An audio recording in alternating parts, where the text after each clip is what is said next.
A influência da TV. É óbvio que a televisão, desde que passou a ser produzida em série em 1948, moldou a cultura mais do que qualquer outro meio de comunicação, pessoa ou acontecimento. Ela tem sido o grande denominador comum da vida nas últimas décadas, e não há dúvida de que continuará a exercer enorme influência neste século. A vida está cada vez mais concentrada nesse objeto, que se tornou uma das necessidades domésticas indispensáveis. Quantos cristãos se esforçam para perguntar a Deus sobre o efeito da televisão em sua vida? Os pastores, para nossa vergonha, têm se calado diante de algo que tem causado danos enormes ao corpo de Cristo. Por essa razão, é preciso recorrer a especialistas seculares para entender os efeitos da televisão sobre o ser humano. Carol Gentry, escritora, St. Petersburg's Times, escreveu um artigo intitulado Dependentes da Tela, Americanos Aprisionados à TV, no qual cita alguns dados. Em 2 dias de apresentações sobre os efeitos da televisão na mente humana, os pesquisadores chegaram a algumas conclusões sobre a TV. É muito mais poderosa do que se pensa e age de maneira ainda não compreendida pelas pessoas. É formada de hábitos e possivelmente viciante. Transmite uma mensagem insidiosa. O objetivo maior da vida é consumir. Milhões de pessoas são tão viciadas na TV que se encaixam nos critérios de abuso de substâncias do Manual de Diagnóstico Psiquiátrico, conforme diz Kubi, coautor da pesquisa Televisão e Qualidade de Vida, como a visualização molda a experiência diária. Espectadores excessivos apresentam 5 sintomas da dependência, diz ainda a profissional. 2 a mais do que necessário para se chegar ao diagnóstico de abuso de substâncias. Embora queiram ver apenas um programa ou 2, a maioria dos telespectadores acaba assistindo a televisão por horas. Isso se assemelha a um alcoólatra que se acha ser possível beber apenas um copo, ou a um ex-fumante que pensa que um cigarro apenas não lhe fará mal. Mesmo quem reconhece o excesso não parece capaz de reduzir as horas diante da TV. Não tenho como dizer o número de pessoas que admitem precisar se livrar do aparelho ou desistir da assinatura de TV a cabo para se controlar, diz Kolbe. Elas se sentem impotentes. Atividades familiares ou pessoais são canceladas ou reduzidas para se encaixarem ao horário de alguma programação, uma vez que os espectadores assíduos não se exercitam o suficiente. A saúde é comprometida bem como as relações familiares. Os sintomas da abstinência surgem quando os telespectadores excessivos param de ver TV ou reduzem o tempo dedicado a isso. Durante o período de ajuste, diz Kolbe, algumas famílias passam por um número maior de conflitos, estresse e tensão. Quando vê televisão por mais tempo, se sente menos satisfeito com isso do que quem pouco vê, descobriu o pesquisador. O hábito é poderoso, pois um toque no botão proporciona um relaxamento instantâneo muito parecido com o efeito de um calmante. A televisão é um meio de escapismo mais barato, fácil e disponível já inventado, afirma Kolbe. Não nos surpreende que as pessoas cresçam dependentes desse meio, finaliza. Falando sem rodeios, a maioria dos cristãos já está viciada em TV ou na internet. O espírito do mundo estaria por trás desse vício? O cosmos é a droga?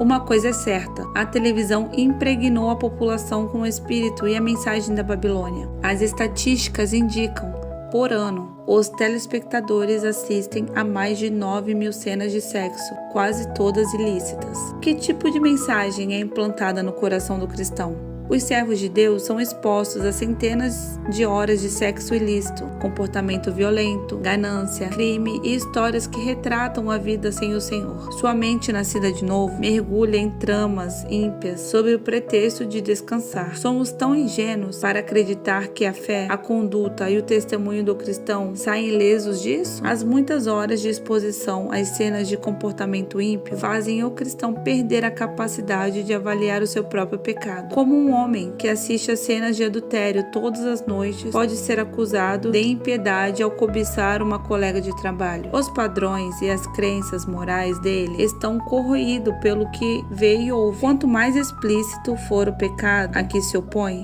menores parecerão os próprios pecadinhos, entre aspas. A televisão dessensibiliza os espectadores quanto ao erro do pecado e sufoca a voz de reprovação do Espírito Santo. A dramaturgia tem o poder de manipular as emoções e alterar o que as pessoas aceitam como fato. O telespectador enxerga a vida por meio do roteiro seguido pelos atores. Roteiristas injetam as suas crenças ímpias nas histórias. O estilo de vida pecaminoso dos personagens pressupõe que o pecado não é apenas aceitável, mas também vantajoso para quem o comete. Por conseguinte, imagens, situações, linguagem e crenças são projetadas na mente dos espectadores, ressurgindo com força mais tarde. Isso é ainda mais significativo para o telespectador, que se apega emocionalmente a atores e atrizes em determinadas cenas. Dessa maneira, fica mais fácil identificar-se com os pensamentos, as decisões e o estilo de vida de seus personagens. O resultado? O pecado é justificado, racionalizado, minimizado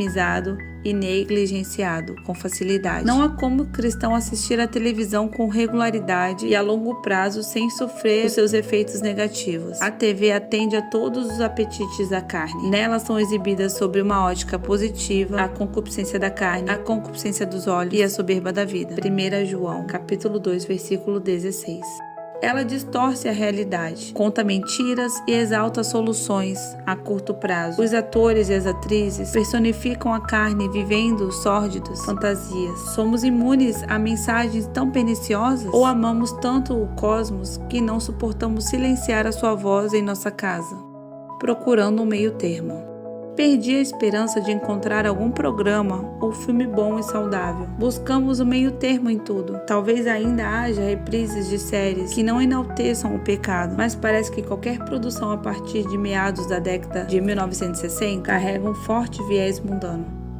Até os filmes da Disney, antes conhecida por sua programação inocente, apresentam mensagens claras da nova era. Porém, vale ressaltar, até mesmo um bom programa pode manter o cristão na arena do inimigo. A Babilônia está presente tanto no suspense do desenrolar de uma trama, quanto na emoção de um evento esportivo, sussurrando o seu mantra milenar. Você pode ter uma vida agradável sem Deus. Nos muitos programas exibidos, ninguém se volta para o Senhor, busca a vontade dele ou depende dele. Um único título serve para todos eles: uma vida sem Deus. A Babilônia não somente afasta as pessoas do Criador, como também as coloca em qualquer direção contrárias a dele. Sucesso, dinheiro, poder, relacionamentos, prazer e bens materiais são os truques desse negócio. Certamente, uma análise sincera e objetiva, o efeito dessa mensagem sobre a igreja revela o quanto a vida dos filhos do Criador tem sido impactada. Vamos enfrentar a realidade. Os cristãos permitiram que o espírito do mundo sufocasse seu anseio pela palavra. Veja Marcos capítulo 4, versículo 19. Eles deixaram a televisão desempenhar um papel mais influente do que as escrituras. A persistente mensagem hedonista retratada na tela incentiva o estilo de vida prazeroso do mundo, em detrimento da mensagem de autonegação de Cristo.